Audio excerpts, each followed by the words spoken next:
So ito na guys, ang ating ginawang homemade taho, budget-friendly homemade taho.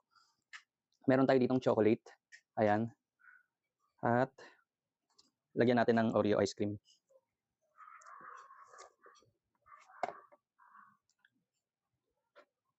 Ito siya.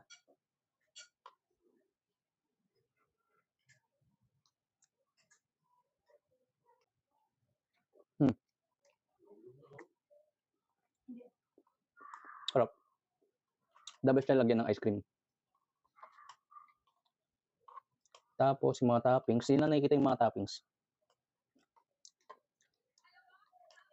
Ito yung boba.